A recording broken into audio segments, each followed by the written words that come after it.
Vous voyez très bien cet échange à l'ère de la médiatisation, ça aide beaucoup. Oui, alors, cette question-là, est-ce que la médiatisation, la psychanalyse dans la médiatisation, est-ce que c'est un danger ou est-ce que c'est C'est plutôt quelque un chose avantage? avantageux. Avantageux, oui, tout à fait. Alors, c'est une chose ou l'autre, c'est ça? Euh, Ni pour ni contre, Mais pour les... peut-être au contraire. Quelle est votre idée à vous? Moi, forcément, euh, je suis déjà née dans l'ère informatique, comme l'être humain qui naît dans le langage. Moi, j'étais déjà dans l'ère de l'informatisation et je suis née déjà dans l'ère informatique. Comme ça, c'est un langage qui me possède moi aussi, je ne peux pas le nier. C'est ça. Et donc, Et donc, je crois qu'on doit le considérer comme un point de repère très important. Mais c'est ma pensée à tout moi. à fait, non mais tout à fait. Moi, je ne suis pas né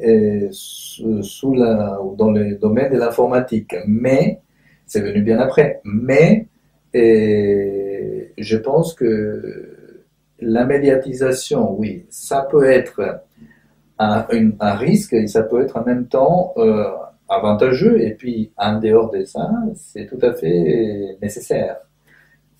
Si on parle de risque, Oui. Alors, en fait, la médiatisation, c'est de la psychanalyse. Dans un premier temps, on pourrait penser que c'est si les psychanalystes peuvent participer des médias, alors que c'est pas ça dont on parle, n'est-ce pas? bah, télévision de Lacan, Ouais, ouais. on s'en souvient très bien. C'est ça. Non, c'est pas tellement ça dont on parle. Dont on parle, je pense que c'est la médiatisation entendue dans le fait que si vous utilisez ou pas les téléphones, la caméra, c'est ça, la webcam, etc., pour faire des séances. C'est ça la question? Ça, c'est la partie très importante de ces questions. C'est-à-dire que concernant les médias en général, les journaux, la radio, la télé, Sans passer euh, sans Internet. sans Internet, avec Internet. Avec Internet. Avec Internet. Oui. Oui, oui, c'est ça, j'ai oublié ça, la radio, la télé, Internet aussi. Oui, oui, bien sûr. Pourtant que c'est l'inverse un tout petit peu, on doit oublier la radio pour C'est ça. C'est ça, c'est ça. Mais bon, la radio, ça reste quand même quelque chose de très intéressant puisque vous entendez la voix sans voir la personne. C'est la radio, moi j'aime bien la radio. Écoutez, bon. Mais disons que la communication des psychanalystes dans les médias, oui, et je pense que il y a le système journalistique, les discours des journalistes qui peut être un peu un risque dans le sens où le journaliste a ses objectifs par rapport au temps, par rapport au volume de la chose dite, par rapport au raccourci du discours, etc. Et donc, mais en même temps, ça vous oblige à... Donc, du coup, il y a un risque de ne pas pouvoir bien exposer un problème de façon exhaustive ou approfondie. Mais en même temps, ça vous pousse à faire des synthèses, à communiquer de façon synthétique et de façon telle que votre propos ne soit pas pris de façon trop mal, qu'il n'y ait pas trop de malentendus, des équivoques ou des quiproquos. Ça, c'est évidemment, les malentendus peuvent exister tout le temps, mais donc vous faites attention pour que ce soit, il y en a toujours des interprétations, etc. Parce que le média va faire produire ça, une interprétation de votre communication. Bon. Ça, c'est une chose, je pense que de toute façon, c'est important de communiquer aussi, que ça s'adresse aussi à un large public. Même le cadre où on met la pensée, la change énormément. Par exemple, la pensée sur Twitter, sur Facebook, soit sur Google, plus ça va faire une autre chose, autre auditoire, autre référence et autre commentaire. Tout à fait. Ça, c'est une partie. L'autre partie, c'est l'utilisation des médias dans le travail analytique lui-même. Ah, le rapport au téléphone, les rapports au portable, parce qu'il y a beaucoup parfois des messages aujourd'hui qui sont donnés, les textos entre l'analyste et l'analysant. L'analyste n'appelle plus l'analysant ou inversement, mais on s'envoie des textes médiatisés. Il y a là un média qui est utilisé et qui peut être très intéressant. Voilà. Ensuite, après, vous avez Internet. Et donc, pour parler des langues, des continents et des pays, comme je vous disais, donc je peux avoir des patients en plusieurs pays et plusieurs continents. Non seulement dans d'autres villes en France, mais aussi dans d'autres pays européens et dans d'autres continents, comme en Australie, au Brésil, et bientôt peut-être aux États-Unis. Donc, en fait, qu'est-ce qui se passe? Ce sont toujours des patients que j'ai vus ici. Mais comme Paris, c'est une plaque tournante, il y a beaucoup de gens qui viennent travailler ici ou faire des études ou vivent ici, sont nés ici, mais après, on est délocalisé, on va travailler, on va faire des études, on va faire un projet à l'étranger. Ces personnes-là veulent être suivies, continuer leur analyse. Alors, soit on continue l'analyse avec quelqu'un d'autre sur place, à l'étranger, soit ici même. Donc, vous croyez que quand même, faudrait-il commencer par la présence physique pour après pouvoir s'éloigner? Oui, sauf quelques rares cas où je n'ai jamais eu de présence physique, que la personne mais c'est rare. Par exemple, voilà, quelqu'un d'un autre continent, il m'a appelé et je ne l'ai jamais rencontré personnellement, mais simplement par webcam. Et ça fonctionne, ça marche. Alors, il y a une adaptation que vous devez faire, que l'analyste doit faire par rapport à tout ça. Parce que vous avez la caméra, alors caméra avec réciprocité ou sans réciprocité. Ou alors, à un moment donné, vous enlevez la caméra. Vous voyez? Il y a toutes ces choses-là, comme quand on installe les divans. Est-ce que c'est en face à face, donc caméra, ou caméra sans réciprocité? Vous pouvez voir, mais on ne voit pas. On ne vous voit pas. Il y a ainsi de suite. C'est toutes les questions de la pulsion scopique, des angles de vue. On peut en référencer Hitchcock. Oui. Et donc, je ne sais pas, c'est peut-être une question très intime, mais quel angle vous préférez pour recevoir vos patients virtuels? Au début, la présence physique est importante, je pense, pour voir la personne, parce que il y a un transfert de l'analyste, je pense, aussi, bien, dans l'histoire transférentielle, il y a le transfert de l'analyste, etc.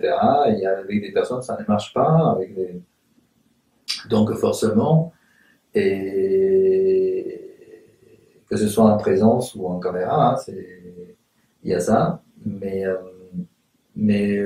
au fur et à mesure que le travail avance, la caméra devient de moins en moins importante, en fait. C'est plutôt des axes imaginaires. Oui, qui sont aussi importants. On ne peut pas faire sans l'imaginaire. Je suis Bien désolé. sûr. Ça, parce qu'il y a parfois une tendance à dire oui, ça c'est imaginaire, donc non, c'est imaginaire, c'est vrai que ce n'est pas le plus important, mais ça quand même, ça fait partie de la réalité de la relation transférentielle. Oui. Puis, il y a l'utilisation de ces médias de façon temporaire ou ponctuelle. Par exemple, les vacances, les voyages. Hein, donc, un patient est trop angoissé. Il veut maintenir un contact minimal, mais un certain contact pendant les vacances, par exemple. Et donc, c'est pour ça que les médias peuvent être utiles. Vous l'organisez facilement. Oui. Et Ouais. donc, la question de la présence physique du corps propre, des signifiants corporels, de la respiration même, dirait-on. Ça, on passe déjà dans le domaine du yoga, je sais pas. Qu'est-ce que vous pouvez dire à propos de champs communs de la psychanalyse avec des pratiques corporelles traditionnelles orientales? C'est très intéressant cette question. Il y a plusieurs angles d'attaque pour ces questions-là. De toute façon, le corps, il est présent tout le temps dans le discours analytique. Hein. la psychanalyse parle tout le temps de corps. Des trous, des contours, des nœuds, d'organes, des jouissances, donc sexualité, donc tout un tas de choses qui touchent au corporel. L'hystérie, hein, ça touche directement, une partie de l'hystérie en tout cas, au corporel, mais pas seulement l'hystérie. L'angoisse, les états, ouais, les événements de corps comme l'anorexie, la boulimie, les toxicomanies, l'alcoolisme, les troubles sexuels, etc., tout ça, l'eczéma, plein des choses comme ça qui touchent au corps et qui sont en lien avec une histoire vécue ou une histoire reçue par les générations précédentes. Et donc, je pense qu'il y a lieu, bien sûr, de travailler sur ça. Alors, de quelle façon? Et évidemment, c'est des façons psychologiques, mais il y a une partie, par exemple, dans les troubles du sommeil, hein, et il y a un truc qui est en lien, par exemple, avec la pratique analytique elle-même. Hein. C'est que quelqu'un qui supporte d'être sur le vivant, qui fait confiance donc à l'analyste qui est là. Est-ce qu'il l'écoute, ne l'écoute pas? Est-ce qu'il est là ou il est peut-être parti? Au pire qu'endormi. Voilà, exactement. Alors, quelqu'un qui fait confiance comme ça et qui oublie l'analyste et s'oublie soi-même passe à un autre état de respiration. Relaxation. Oui, c'est ça. Et c'est ça. Un autre état de relaxation, de respiration. Un peu comme si la personne elle dormait un peu. Elle ne dort pas, mais c'est un peu comme si elle dormait un peu. Et donc, le patient il parle, mais il vous parle comme s'il était en train de méditer presque. Et c'est ça, je rejoins la question des pratiques orientales. Orientalistes, ou le yoga, à savoir qu'indépendamment de la psychanalyse, c'est très important de pouvoir accéder à ça, à cet état parfois de relaxation très importante de soi-même et de laisser vider son corps, vider l'esprit par une méditation, n'est-ce pas? Qui est spontanée, qui est libre, n'est-ce pas? Qui vous porte. Vous ne contrôlez pas les pensées, mais c'est des contraintes qui se passent, n'est-ce pas?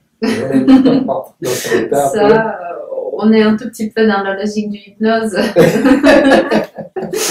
C'est ça. C'est ça. Oui, et il y a des états un peu hypnotiques et là, on travaille le corps. Là, ça travaille le corps. C'est parce que... Mais c'est très subtil, quoi. C'est psychologique, c'est psychique, mais oui. Mais comment, par exemple, faire enlever un eczéma? Évidemment, vous pouvez aller chez le médecin et vous avez des crèmes. Ah oui, on donne aussi des comprimés. Oui, voilà. Mais là, il ne s'agit pas de ça, n'est-ce pas? On travaille d'une autre façon. C'est l'eczéma, mais pris d'une autre façon. Et à un moment donné, cet eczéma a pu commencer à exister. Est-ce qu'il y a un rapport avec la peau? Est-ce qu'il y a un rapport avec la maman? Est-ce qu'il y a un rapport avec la naissance? Est-ce que c'est la première relation donc, avec la peau? Puisque avant, la peau existait chez l'enfant non né, prénatal. Mais elle n'avait pas d'importance puisque la peau elle baignait dans les liquides amniotiques qui étaient enveloppés par les placentas, qui étaient enveloppés par la peau de la mère, par le sac maternel. Bon, mais ce n'est qu'après qu'on perd ça, le liquide amniotique, qu'on perd les placentas, qu'on perd le sac maternel, donc on est